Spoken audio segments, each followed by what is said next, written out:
Hey, welcome to the Ethics Experts. If it's your first time joining us, welcome. And if you're a returning subscriber, hey, bestie, the world's a better place because you're in it. See what happens when you subscribe. You get a bonus greeting on every single episode. On this episode, we talk to the one and only Jay Cohen. This episode's phenomenal. I think you're absolutely going to love it. He has a really interesting background, and in his current role, he, as compliance officer, is nested up under in risk instead of legal. And he talks a lot about how this construct can do so much to activate compliance in the organization and reframe how compliance is viewed in the organization. So regardless of how you are, how you're organized inside your company right now, there's some phenomenal tactics and some phenomenal, perspectives that you can start to implement from this conversation. So I hope you enjoy. Welcome to the Ethics Experts, where we're elevating ethics and compliance and HR to the strategic level it's supposed to be. Well, welcome to the Ethics Experts, man. I've been real excited to get you on, especially after our pre-call. I think, this pivot that you've made recently, I think has been pretty illuminating. And I really want to dive deep on that because that really feels like that's where the industry is going. But maybe we can just kind of get started with some high level question of how did you get into this space? Like a lot of people, totally by accident. So the first half of my career was in the government. I spent 10 years as a prosecutor in Brooklyn and another 10 years working for the city and state in New York, primarily in criminal justice positions. And a colleague and friend of mine who I started with in the Brooklyn District Attorney's Office became the chief compliance officer for Prudential's life insurance business and asked me to come work with him. So that's how I got into compliance. So what was that, going back to being a prosecutor in Brooklyn, what was it about that job that attracted you to it initially, and what kept you there for 10 years? Well, I did it twice. I did it for 3.5 years when I got out of law school, and then I worked for the Koch administration and the first Cuomo administration, and then went back to the DA's office.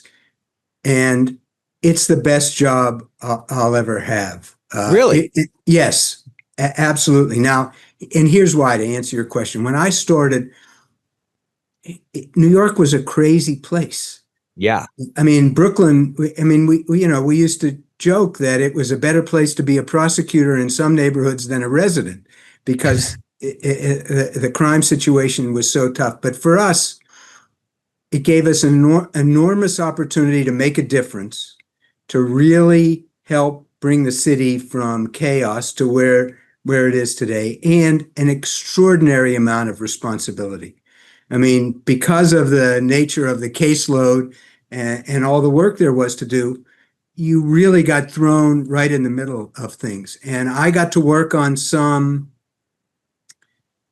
you worked on small cases and you worked on big cases, and just had the opportunity to really grow and develop my skills as an organizer, a communicator, and someone who could have an impact.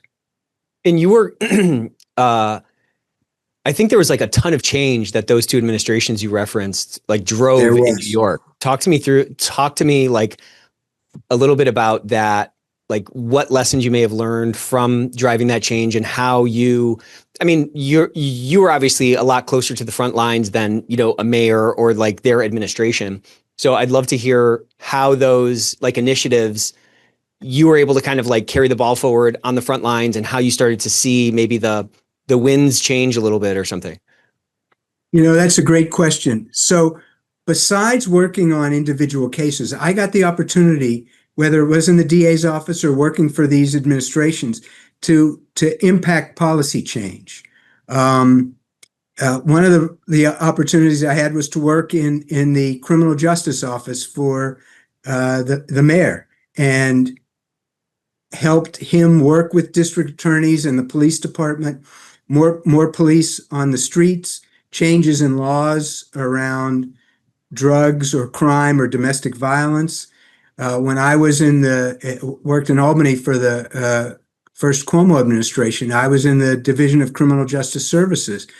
And we spent a lot of time traveling the state trying to help local police, local district attorneys. What could we do to help them. So we had an opportunity to make a difference, not just on individual matters, but in changing in policy. And here's what I learned, that while there's a lot of understandable and legitimate conversation about how criminal justice and law enforcement can't do the job by itself, it does make a difference. If there are more police officers on the streets and on the subways, it does make a difference. If the consequences of doing something wrong are greater rather than lesser, it can make a difference. So, but we also did some other things. When I went back to the DA's office the second time, Nick, we started something in which we set up drug courts to take folks who were charged with nonviolent drug offenses and find ways to get them into treatment, because the recidivism rate for people who were involved, people were just running in and out of the jail system. So you had to find a way to balance, but you did learn that what you did could actually make a difference. And the other lesson I learned, which I will never forget, somebody told me once when I was getting ready to talk to the mayor about go to a meeting with the mayor. And I've carried this lesson ever since. Remember this: anything you say to him is liable to he's liable to repeat in a press conference or a meeting tomorrow. So you better be very well prepared, and you better make sure that what you're telling him is something that is supportable and will make a difference, because he's liable to walk out of the room in the next hour and tell the press that he's just announced some new policy initiative whose idea came from you. So you better be prepared to back it up. Yeah, that's probably good advice. Was he just that kind of guy? Yeah, Ed was that kind of. The other thing I learned from both of them, obviously, Mayor Koch and Governor Cuomo were totally different people, but I wanted to go into public service, and those two sort of confirmed. These were two extraordinary people who really, you really appreciate how challenging the job is. Public service can have its detractors, and it's understandable, but the job is really, really hard. I mean, the kinds of things that come to these folks every day can come from from all sorts of different places and involve all sorts of different issues. So their ability to capture information about law enforcement, environmental, taxes, roads, to take all these different issues, and the one thing that each of them did extraordinarily well was they could get to the essence of what you were talking. They could take all this information about all these disparate issues and get to the essence and figure out what they needed to do about it. And that's really hard to do. What do you think that is? Is that just intelligence? Is that like a knack? What do you think it is?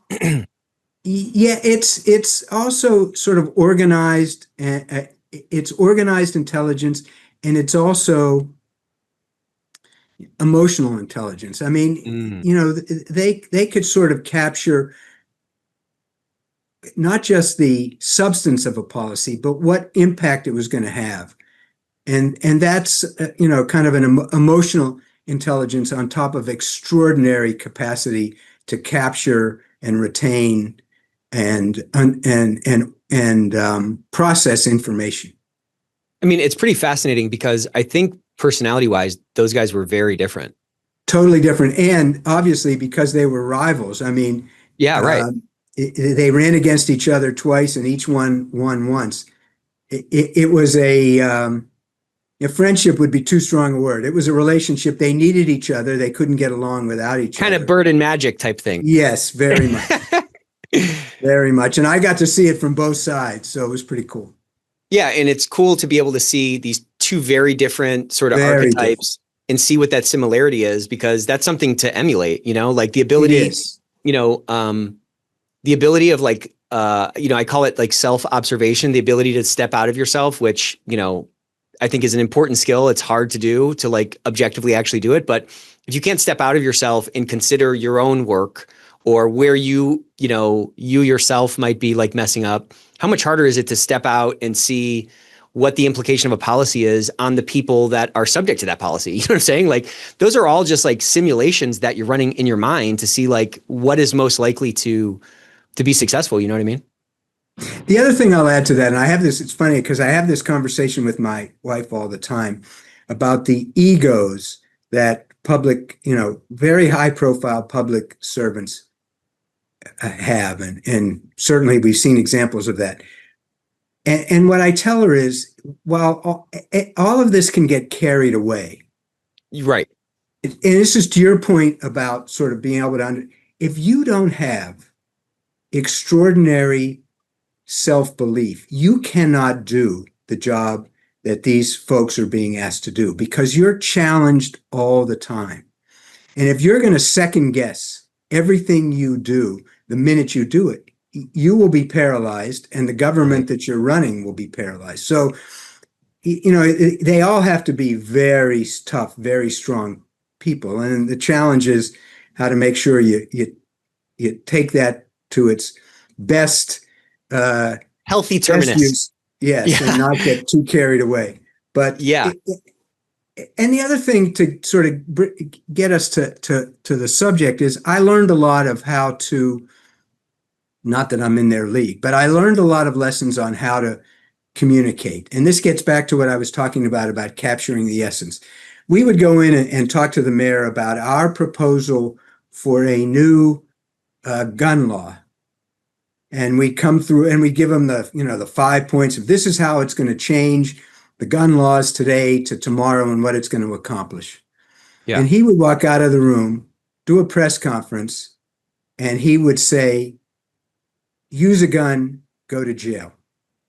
That was not what I presented to him. And sometimes you had to make sure that what he said wasn't it didn't overstate what you were or misstate what you were trying to do. But the ability to take a complex or issue and communicate it in a way that his audience could understand. And we have to do that all the time in compliance because we're talking to a wide variety of audiences in the business and trying to simplify a new law on artificial intelligence and what it is going to mean to them. I learned a lot from those guys. Again, I'm not in the same league, but the lesson makes a lot of sense for the folks who do. And that's what you guys are doing for a living all the time. How to communicate what needs to be done in a way that will resonate and persuade, matter. Yeah. And drive behaviors to exactly that point. Yeah. It's such an, catchphrases work for a reason. Like, there's a reason that every company has a catchphrase or a little jingle or something like that. And to your point, it's that ability to boil it down to like its absolute essence. Of course, there's a whole, bunch of like other words that go along with it. Yes. There's probably a lot more depth to it than, use a gun, go to jail. But like, to your point, that's like the core of it. And that conveys the broad message without getting sort of caught up in all the legalese and all the other clauses and all that kind of stuff. What's interesting, I think, you said two things I thought were interesting. One is like, that is a skill to learn. It's not like you're just born that way and you can be like, oh, you mean use a gun, go to jail. No, it's like, that's a skill to learn. And I think it takes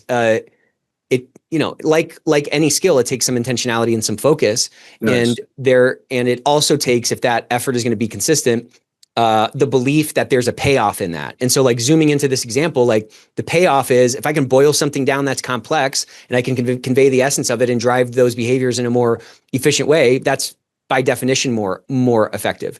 And so I'm just saying, opening your eyes to that and being around that can kind of like, that's not a knack that they teach, they don't teach, there's not a class to boil it down to the essence in college. You know what I'm saying? Like you just kind of pick it up along the way. But I would imagine, and I'm sure we'll get to this, that just seeing that in action really probably influenced you a lot and probably has driven a lot of your communications and a lot of, the way you kind of interact with other stakeholders that you're coming in contact with in a more effective way. That's very true. And it gets back to where we started this conversation. The DA's office was terrific preparation for that. I was I was not a trial lawyer. I was primarily an appellate lawyer. But I did get to work on some trials, but I was not someone who stood in front of a jury and tried to convince a jury. I was someone who would stand in front of 3 judges or 6 judges or 1 judge and try to convince them of our position. And even in that sort of more legal, as opposed to personal communication, I had to learn the exact skills and practice the exact skills that Right. we're talking about. I had to take a 40 or 50 page brief that in and of itself was, hundreds of pages of legal research winnowed down and get the court to focus on the 5 or 6 things in that 40 or 50 pages that was most important. And I had to be prepared to answer questions if they took me in a different direction. And so I learned, I got the opportunity to practice the exact skills that we're talking about. Yeah, and it's hard. It's really hard, It is especially when you've very been in hard. the weeds or you've been through those 500 pages or whatever that are behind the winnowed down 50-page document. It's hard to like bring fresh eyes to it. That's something I struggle with. Like for board meetings, I have to do some kind of shape of that, right? Like the board doesn't want to hear all the nooks and crannies, but that ability to step out and say like, okay, looking at this, afresh, what is going to matter most, I think is an important skill. And I think it's one that you don't just like earn in a day. It takes like a long time. And, I'm still learning it. Yeah. To your point about the board, I did a presentation for our North American board, and one of the board members said, the most important thing for us when you're talking about compliance risks is how does that tie to our strategy? Right. And how will that risk, Right. if we don't manage it well, impact our ability to make that strategy work? Now, I've been doing this for a long time, and yet I wrote that because the next time I talk to the board, I will make sure that whatever compliance risk I'm talking about, I answer that question. How does this relate? Not just this risk in Totally. by itself. How does it impact our strategy? That's the most important thing for me as a board member, she said to me. So I'm still learning, to your point. Yeah, I think sometimes like when you're just soaking in it so much, it's so clear. It's so clear how this connects to the strategy or whatever. But like, and I hate the term dumb it down.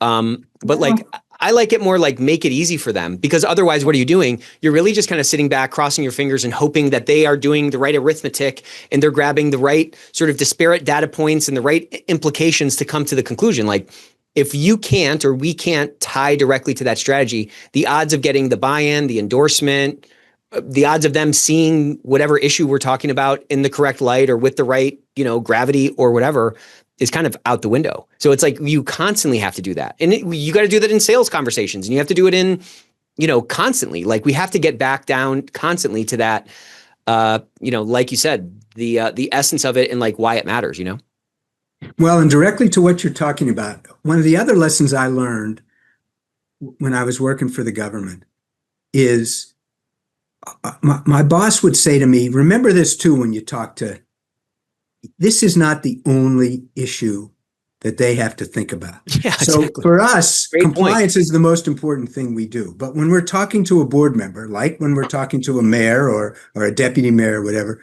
they've got a bunch of different issues they have to deal with. So to your point, Nick, if we want them to take away what's most important for us and focus on it and do something about it, we've got to find a way that it gets their attention without overburdening them, so that they don't give it the focus that we want them to, because they've got a million other things on their mind. We're not the only thing that board member, and in some ways, as hard as it is for us to imagine, we may not be the most important thing in their mind when we're sitting in that room. So how do we get them to say, okay, I get what Jay's talking about, and I understand why I should care about it? And so what do you think, I think the onus is always on us to like be better communicators. It is. But what do you think the hack is? Is it to understand because like all those people in the room, let me back up. Like if you're talking to a room of compliance people, it's pretty easy to resonate with them because everyone presumably looks at the world the same way. When you're talking to a board, you have a bunch of different people who have different backgrounds. Some maybe came up through sales, some maybe came up through legal. I don't know. I mean, just depends on like that composition. So they have sort of a natural kind of hierarchy of values and like what matters and like risk appetites. And then you have the attention thing, which it might be their first board position. So they're like eager and they're taking tons of notes. It might be somebody else who's been on the board for 20 years and they've seen it all. So none of it matters. Like, where does how does this potentially massively diverse audience create like an opportunity or threat for us to like communicate better? Do you understand what I'm saying? Is it just like knowing them better? Is it just knowing the aggregate risk You know, we had a webinar. We do these like webinars every week, and someone was talking about, well, you need to understand the risk appetite of the firm, and I'm thinking like, what is like? I don't even know what that is. Like, it's not a number. You know what I'm saying? It's not like it's not like the health inspector came in and gave you a grade. Like it's an amorphous thing, and like, at best, you're going to get perhaps kind of close, but it's also situational. So you have this like hierarchy, risk appetite diversity. And then you also have the diversity, to your point, of like all the things that they're coming in contact with.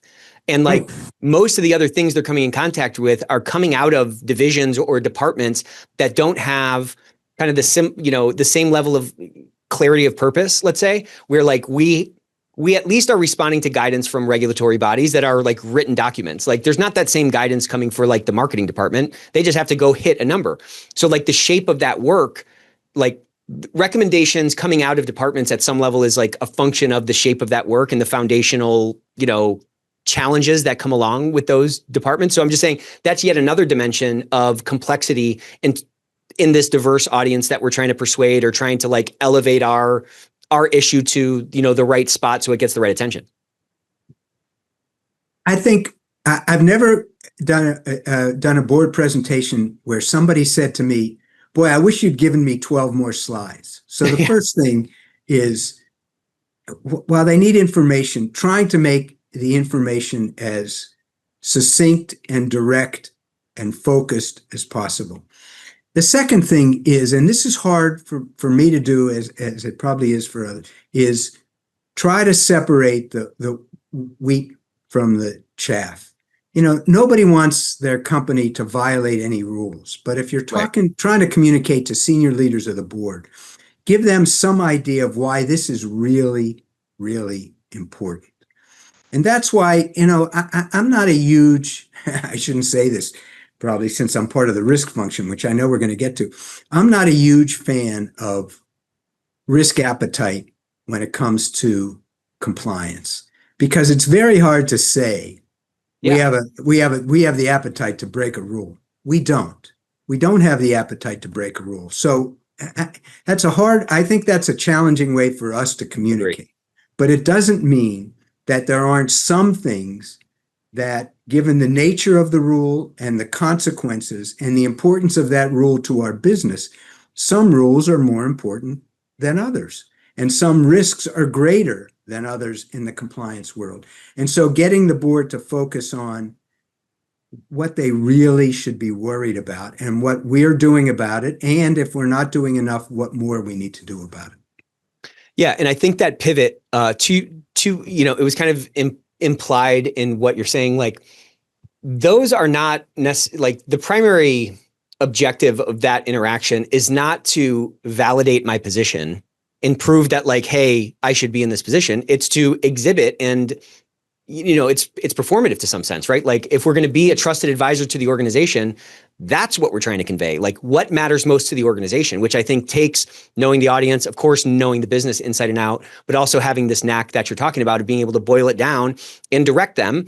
Yeah. And I just love what you said about that risk appetite thing, because no one's going to be like, anything below this, I don't care about those rules. Like, even if that's true, they would never say it.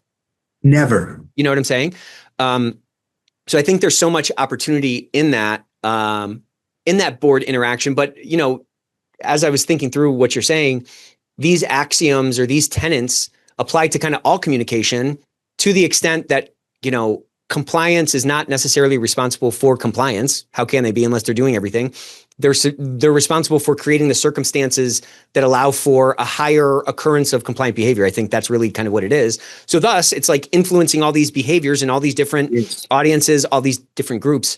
And so, so let's say zooming into, your buddy, Chief Compliance Officer at Prudential, he brings you over. I'd love to hear a little bit about that before we pivot into the risk conversation, or just kind of this next chapter. What do you feel like that previous experience really helped you to like be more impactful in that job? Going from this sort of public servant to, a different type of public servant in a way.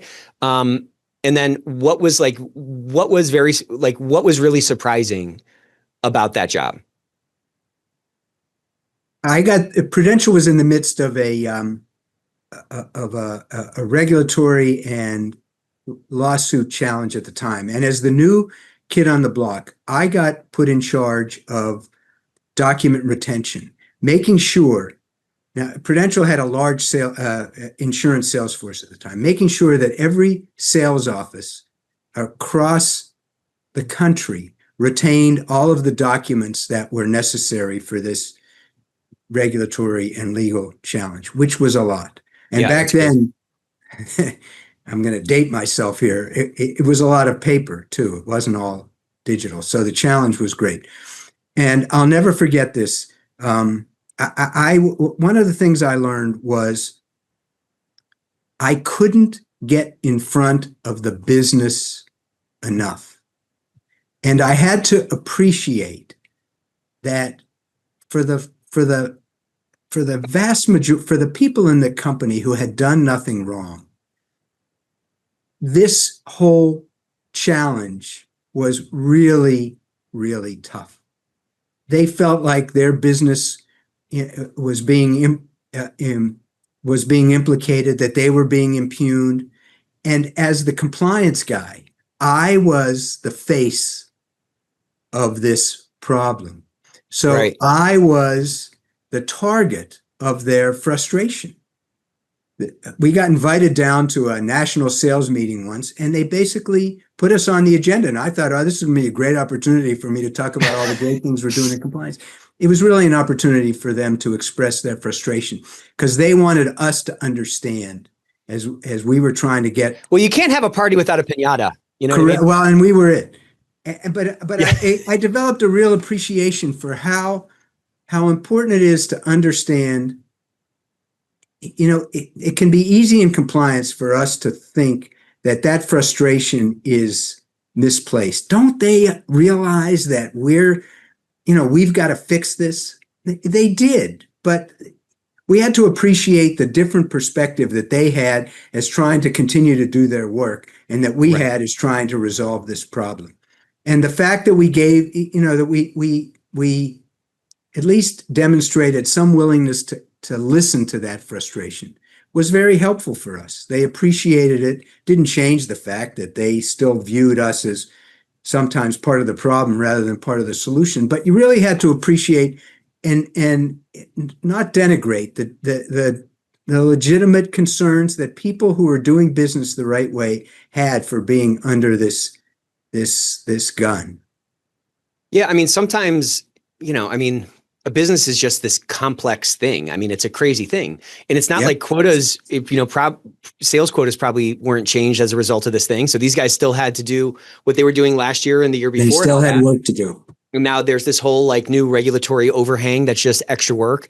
And I think, it's easy for us in compliance, kind of to your point, to be like, why are you blowing on me? I mean, we're just doing our job here. They're kind of feeling the same way. And, sometimes when there's a problem, there's like a finger to point. And sometimes when there's a problem, it's just a problem. Like sometimes your ship is just going through a storm and everybody's got to kind of buckle down. But the guy in the crow's nest didn't cause the storm, but maybe they'll get mad at the guy in the crow's nest who saw the storm first or something, So we spent a lot of time in trying to go to as many offices as we could, as many meetings as they'd invite us to. There wasn't a single invitation we turned down because it was important for us to understand their perspective in shaping the resolution of the problem, and also important for them to realize that they they could be, that their perspectives were going to be taken into consideration. That Yeah. we would do everything we could to resolve the matter, but not make the outcome any harder for them than it had to be. So And we I bet also that had to explain to them, and we got a lot of support from the CEO in this regard, Nick, and that is, you guys will never be able to get back to business as usual unless we can get past this. So you have to appreciate that our interests are the same as yours. We need to settle this so you can get back to work. I bet that was totally invaluable. I bet you got so many insights. We did. Selfishly, right, for you to be more effective, but you probably did a lot of good brand building where they were like, okay, we are kind of all wearing the same jersey here. But you had to have a hard hat. It was like going to a community meeting in Brooklyn, when the crime was getting out of control. You had to have a hard hat on. Yeah, you gotta have a hard hat. But how did you see the view of your department change through that process? Do you feel like you were able to do more community building and build more of those bridges and stuff? I think we really learned a lot. So I certainly learned a lot because this was new for me. I learned a lot about the business. Yeah. And do you feel like that perspective maybe changed like the way you'd roll things out in the future, like after you guys got past that? Yes. And how did that inform it? Was it just the sort of just the natural sort of recognition that there's more dimensionality to, the two-dimensional person I see on the screen? Is it that you're naturally kind of thinking through those, like, kind of doing the mayor thing of being able to kind of think through, like, how is this actually going to roll out and like implicate, like, what's the implication for the people, on the other end of it? That's exactly right. And it gets back to something else we were talking about when we were talking about the board. And that is, develop an appreciation for your audience. If I'm talking to a board about this matter, they're going to be interested in if I'm talking to a group of business folks, how to make sure that I communicate how I appreciate the audience I'm communicating with. And that, we still have to do that today. We have a wide variety of audiences in the compliance world. So it's not the same. It's not that the substance necessarily has to change, but the message and the communication has to fit the audience. Otherwise, to the point we've been making, right, the communication doesn't accomplish what you're trying to accomplish. Disney has these cruises, these like character cruises, and like Mickey Mouse is on it and all that stuff. But they have multiple versions of that commercial. They have a commercial for the parents, and the parents, in that thing, it's like the parent, the overworked dad or the overworked mom spending all this time with their kids making memories. And then the version that's like on the kids programming is very, very different because they want, they're trying to get you from two different angles. It's the same product, obviously catered, the marketing of which is catered specifically to the audience that they're trying to mobilize or like activate, And I think there's, to the extent that what I said was right, that our job is really about creating the circumstances for increasing the odds that compliant behavior occurs. Well, then it's really a game of like influencing behavior, which means like we have to be, both of those guys that you worked for in the mayor's office, they're great salespeople, right? Like they were able to get a bunch of votes, millions of votes, by kind of painting a picture and painting a vision that like resonated with, think about the diversity in New York. That job is like in many ways more complex than some presidents or some leaders of like countries. You know what I'm saying? It's very hard. So, yes, the constituencies and the issues are extraordinary. Yeah. And you have all these different pockets of people, and, our job is really to resonate with the highest, the highest propensity, whatever, like the highest group as possible. Right. And so I think when we shift into that sort of influence mode, it really does open our eyes to not just understand, again, this is maybe a stupid example. It's not just understanding the regulation. It's like, okay, how do I translate this regulation into a thing that mobilizes the behavior that's a little bit more in line so that we have less, foot faults? Because most of the people, I'm just thinking back to your, the rate of recidivism for like drug folks, people that are stuck in that like drug loop, like they're not necessarily just like awful people. They got kind of stuck in something. And the same thing in our organizations. It's not like everybody's just like looking for rules to break. It's really, most of them are well-intending. Most of them are trying to just put food on their table. And I think when we can approach them with that kind of respect and that kind of understanding that you gathered from doing those road shows during that issue at Prudential, I think it makes the job more interesting in some ways. And it really is, I think, easier to show our impact. See, I think that last point is really critical because, look, obviously, we talk a lot in the compliance community about how to elevate our influence, our impact, our stature, our role in the organization. And this, what you and I are talking about right now is one of the keys to that, I think, is the ability to communicate and influence to a wide range of audiences and to appreciate that it's not, we're not just technicians.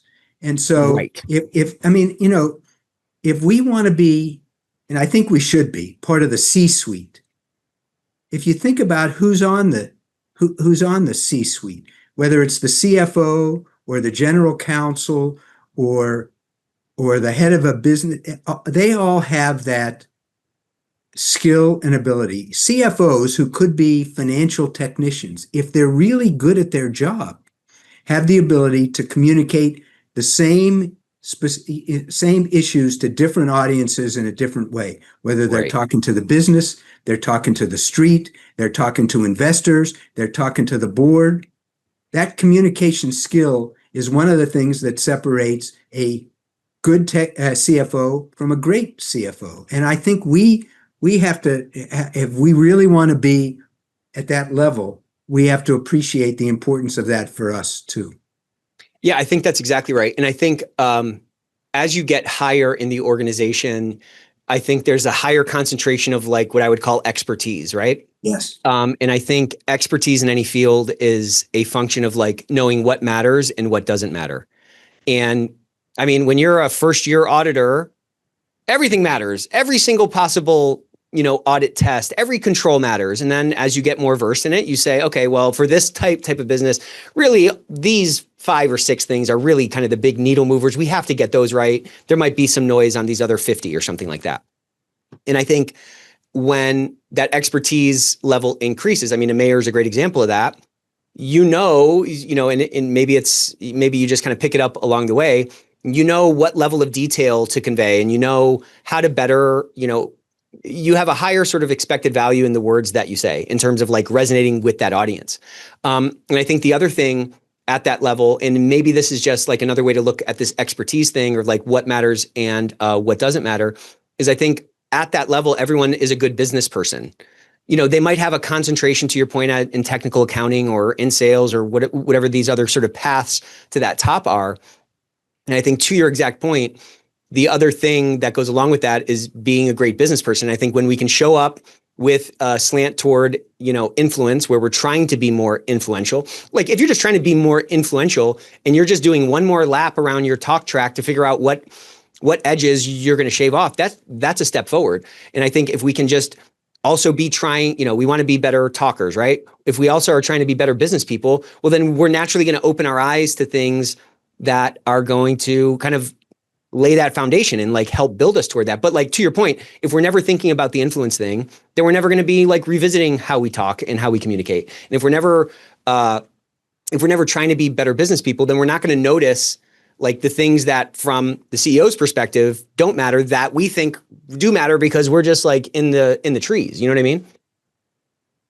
I'll never forget this. I was arguing an appellate case, and one of the judges said to me, counselor, you're getting yourself into trouble here.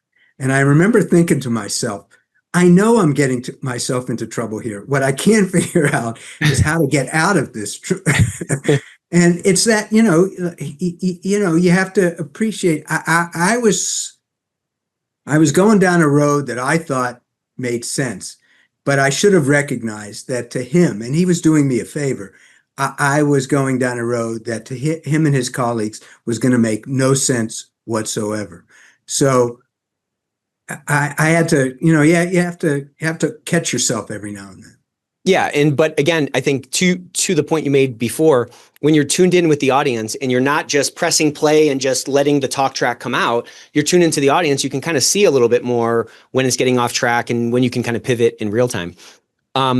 So I want to kind of pivot now this conversation into this new role that you've taken in the new position inside the organization, because I think it's a very like next gen approach. I mean, in our pre-call, I mean, I've referenced our pre-call on probably like 5 webinars and like a couple podcasts already, because I think that's really where compliance is going. And I think 10 years from now, the proportion of compliance departments that are organized how, yours is and like what we're going to be talking about now, I think it's going to be a lot higher, and it might even supplant like the legal routing that most of them are in now. So with that kind of like framing, let's talk a little bit about this change and like what you've seen come from that.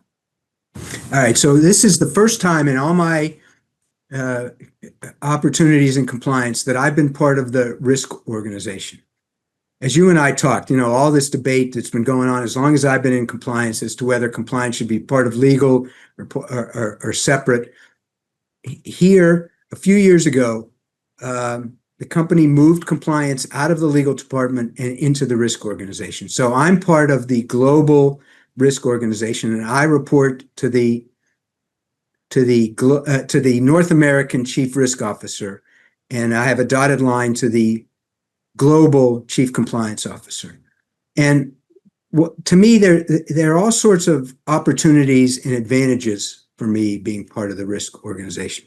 The first is that the risk organization is an integral part of how the company is managed day to day. I mean, the kinds of risks that the chief risk officer and her team look at are the risks that are fundamental to the business: financial risk, operational risk, geopolitical risk, insurance concentration risk, because we're an insurance company, and compliance. And so I'm on the compliance is on the short list of the key risks as a matter of course that the company is managing. And we're managing them in a way that focuses not just on laws and regulations, but on what you and I have been talking about, which is how do those laws and regulations and other matters create specific risks, compliance risks for the company, and what are we going to do about them? And how are we going to manage and report and talk about them in the same way that we talk about finance, for example? And so it's a way of thinking about it. And in one sense, it gets to one of the things that you and I have been talking about, which is the connection between compliance risk and the business, because the whole risk organization is designed to connect specific types of risk to the strategy and success of the business. And I get to be a part of that. Yeah, it's kind of like implicitly part of the mandate, or, this is probably not in reality, but just by the fact that your desk is there, quote unquote, it gives you that access and it gives you that exposure and that direct connectedness to the strategy. Exactly. So what drove that change? Because like most organizations are not organized that way, with compliance as part of the risk. Was it just sort of foresight? Was it just like opportunity? Like, was it an opportunity driven thing? Was it just somebody had the light bulb turn on to I kind of call this an innovation to the extent that like most people aren't doing it yet. Like, what do you think drove that? Yeah, you know what? I wish I had a great answer. I probably should have asked my boss that question before we did this, because it is before I got here. I think it was their recognition that this was not just, we have a new regulation from the state of Nevada related to how we pay our claims, and we have to track that regulation. We're the lawyers, and we follow those rules, and we track them, and we put them out, and we see if the business. It was compliance as a risk category for a company like ours is pretty fundamental and pretty important and pretty big. So why don't we treat it like other big, fundamental, important risk categories that we have here? So when you were considering this job, was this a construct that you hadn't been a part of before? Yes, but it's a construct that I was sort of fairly well versed in. I knew my predecessor. I've known him so I was sort of prepared and understood and heard a lot from him about how it was working, because he was here when that change was made, and he had the opportunity. One of the things that the risk function does is it has an entire process of creating obligations tied to specific risks and controls tied to those obligations, and testing on a regular basis whether those controls were working. So I was sort of prepared for, and he had sort of made that process work for compliance. These are our biggest compliance risks. These are the obligations that various parts of the business have to address those risks. And these are the controls that exist underneath those obligations to actually do the work. And so we do that. We think of risks, obligations, and controls all the time. That's how we think and organize and communicate and work in compliance here. So it sounds like, you didn't just sort of jump into this job and be like, oh, wow, look how phenomenal this is. You were buddies with your predecessor. You had some insights. So that probably made you like, what did he tell you to get you excited about the job? Like, how did he talk about compliance under this construct that was so appealing to you? And then also, what was surprising once you got into the role? Because like again, you didn't walk in blind. You had some picture of it, but it sounds like it was in some ways like better than you thought it was going to be. Yes, I think it is. First of all, he talked about what a terrific company this was and how receptive the organization was to making this work. And he talked about, I have a terrific boss, but he talked about how it's given we have a very small compliance team. And so he talked about how it's given this small team a much greater impact and influence than its size would otherwise reflect. What's surprising to me, and it's also what's the most challenging, is trying to make this work in a very diverse business. So we've got a lot of different products, and while I'm only responsible for how this works in North America, even here in the States, a lot of different products, a lot of different product lines, a lot of different ways of marketing and selling them. So the biggest challenge for me and the biggest surprise, I thought I thought he had prepared me for the business, but it turns out it's a lot more diverse than he had said. So the biggest challenge is how to make this sort of risk, obligation, control process work across a very diverse business. And that, and that's, we have, that's what we're still working on that. Yeah, that's the lock to pick. I mean, it is. Nothing's easy, I guess. Usually it's like, yeah, I could do that. And then you get into it and you're like, okay, yeah, I can do it. But this is more complex than I could have imagined, because some of that stuff, like, how do you tell someone what seasickness is like? Like, you got to be on the boat and kind of feel the ocean to really kind of understand it. But as you've been in this role, how has your view, I love that framework of risk, obligation, control. And I think that's a pretty flexible, universally applicable framework to think about how do we actually curtail and mitigate these risks. But how, maybe I can ask this two different ways, but how has this influenced the way you sort of communicate about compliance? Has that changed? And or how would you go, if you could take your current brain and go back in time, how would the way that you, acted as a compliance officer be different or be influenced by this new position under this construct? You know what I mean? It does. You do focus more on it forces you to focus more on the big picture, I think. Yeah, I would imagine. It does. The other thing it does is, one of the biggest challenges we have, and this comes up all the time, is how do we know that our program is effective? That question people are still trying to answer, and I'm still trying to answer that. But I think it may give me an opportunity to come up with a slightly different answer to that. And by that, I mean, rather than answering that question in terms of, it forces me, rather than just answering that question in terms of what I do, how many training programs I had, and how many helpline calls I got, or how many new policies I rolled out. It forces me to answer the question about, I'll know if my program is effective based on whether the controls that all the other people in the company, in the business and the operations, are administering, are implementing. I have to figure out if those controls are working.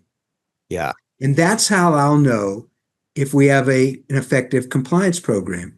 If the controls that address the risks and obligations are actually working. And that stuff is all being done in the business. So I've got to go take a look at what information do I have from the claims folks, or from the underwriting folks, or from the sales folks. If you go back, I'm sure you guys do this all the time. Every time there's a big scandal, you look at what the lessons are learned. And if you think about it, I always go back to something like the Wells Fargo scandal. Well, if you had a risk that our compensation program is going to drive people to generate 5, different accounts for somebody instead of 2, or to generate accounts that people don't always know about.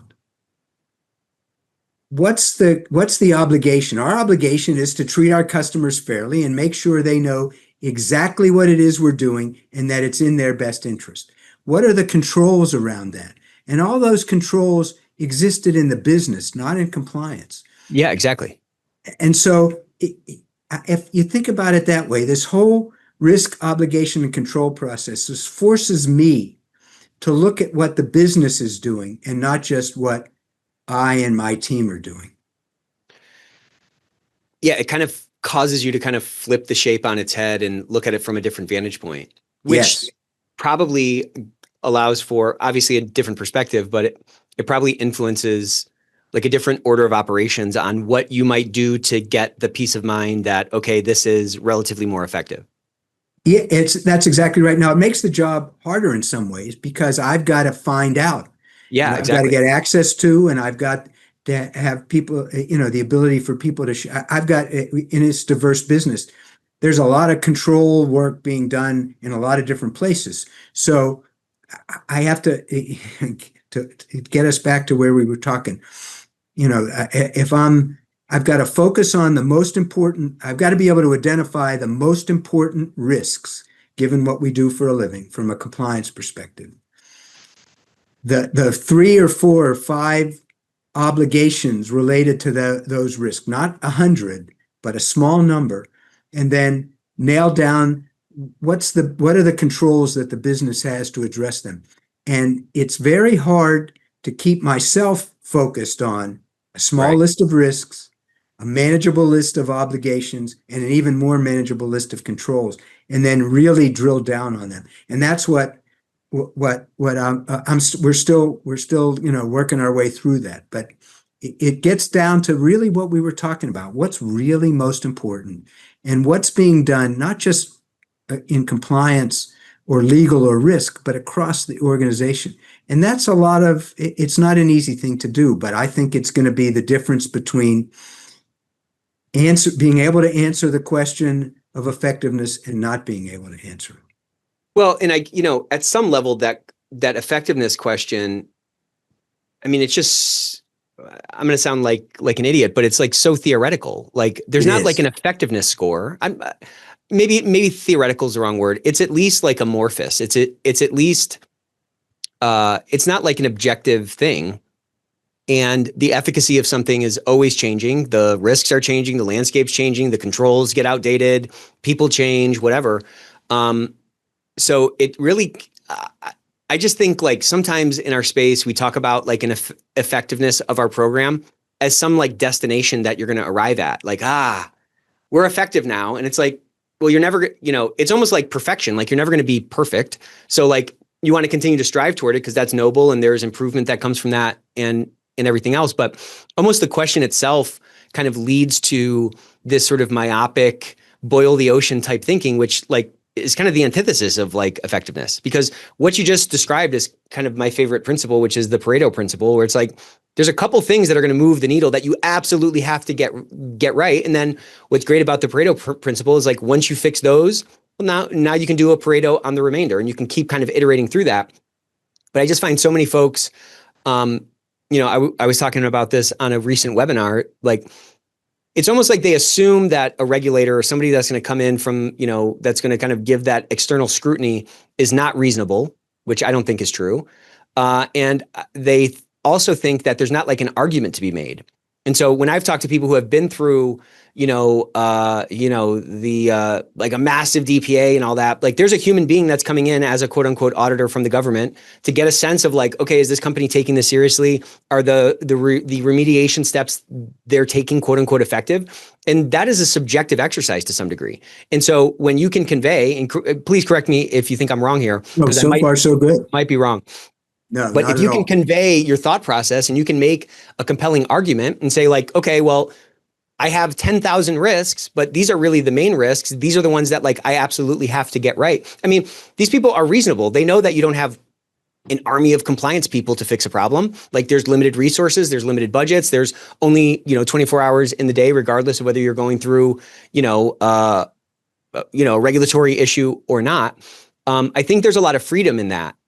And I think this framework that you're talking about, this compliance as part of the risk organization, whether you are or aren't, you can probably borrow a lot of that kind of framework and a lot of that kind of thinking, connecting to the strategy, as you were saying. And I think when we can have confidence that we have some framework in place that we're iterating through, I think it gives us a lot of freedom to like engage in a more, effective way, I think. You're absolutely right. I mean, the courts and the regulators talk about mission critical. If you're an airplane manufacturer, it's mission critical that your system keeps the plane in the air. If you're a food serve, if you make ice cream, it's mission critical that the ice cream is safe. If you produce cars, it's mission critical that the ignition switch doesn't turn off while somebody's driving down Interstate 95. It's really another way of answering the same question that board member asked me. Right. How does what you're talking about affect our strategy? Not every violation of every, we've got 50 state regulators and thousands of rules we have to follow. Most of them, while they're important, are not going to impact our strategy if we make a mistake. Right. But what she was really asking me is another way of saying exactly what you're saying, which is, tell me why this risk is really important to our strategy and what we're doing about it, because that's what I need as a board member to know. Have you found under this construct, so there's a whole spectrum, and some people feel like they're just a bumper sticker on the, some compliance departments feel like they're a bumper sticker on the car. They're the office of no, all those old school, stereotypes. And I find some other departments or some other compliance organizations, whether because they're just so effective or they're great communicators, or they're perhaps working in an organization that has had that light bulb turned on and they view it as a true business enabler, right? We all exist sort of somewhere on the spectrum. Under this construct, do you feel like do you feel like you're better equipped, or it's easier for you to show the value of compliance? And is that a function of how you move in this space? Or is it partially a function of how compliance is, I'm kind of referring back to how compliance was pushed into risk in a good way. And I'm trying to get to this thing I'd like your perspective on it. I think compliance is like a highly compliant organization is a higher quality organization. Like quality is merely the like rate of like excellence of something, right? Like how excellent something is. And so, but we still in compliance seem to have this difficulty in like showing the ROI of compliance. And I find a lot of us come to these conversations in too limited of a way, not willing or able to paint like the broader picture of like the second and third order impacts of what a truly kind of sustainably organic, culture of integrity can have on ultimately the bottom line, which is kind of how achievement of strategy is ultimately denominated. Like what advice would you give somebody who is kind of struggling with that? And, I'm talking about this a lot because I've started doing these like return on integrity coaching sessions, and I can always find, always is maybe an overstatement. Over 9 out of 10 times, I can find, and we can find with the person I'm talking to, some of these sort of second and third order impacts that really have impacted the bottom line that they were not incorporating in their like positioning of compliance. And I just wonder if this construct has, or the language you've learned, or the access that you've been afforded, make it a little bit easier for you to like, turn that light bulb on at the top so that people see how mission critical compliance, in general is in the achievement of the mission. It absolutely is. And so I've got an advantage being in this construct that a lot of the folks that you talk to, Nick, don't have. Because again, it gets back to the idea that I'm one of a series of, 6 or 7 or however many risk categories we have. But there are senior executives who are talking about and responsible for helping to manage each of those risk categories. So not only do I have the opportunity to do what they're doing, but the company is used to having people talk about risk and risk management all the time.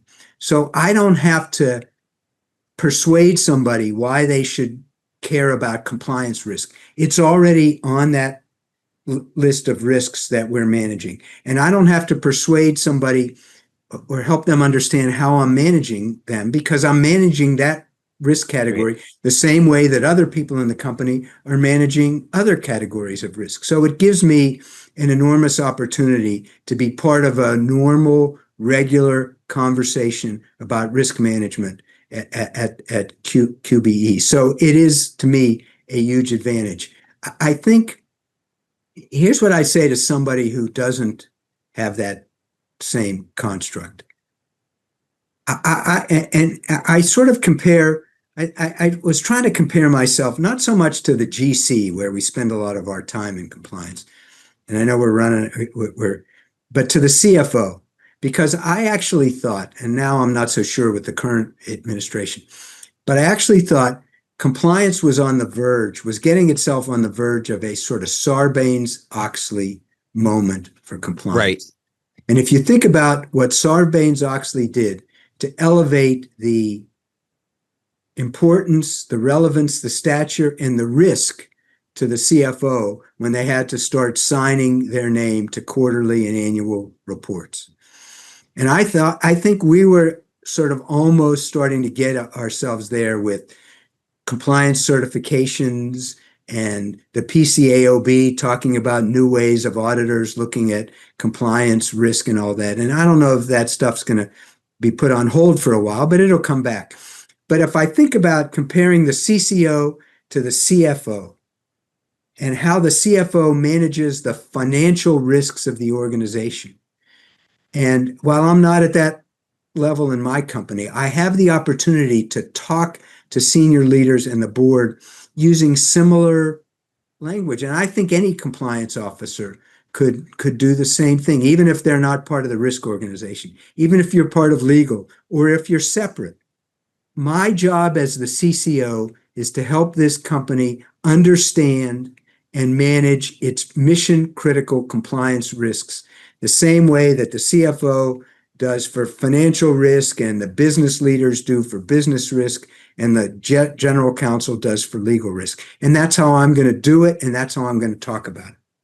Yeah, I just think showing up with that kind of a posture, to your point, and starting to use this risk management language can do so much to elevate us from bumper sticker to headlights. You know what I mean? That's what I think. Now, easier said than done, and it's a lot of work, but I think it's an extraordinary opportunity. And I do think when you and I have this conversation 10 years from now, I think we will be talking about a chief compliance officer, at least in some organizations and some industries, that is on that level as a sort of a risk manager, and it'll be a different conversation and a different opportunity.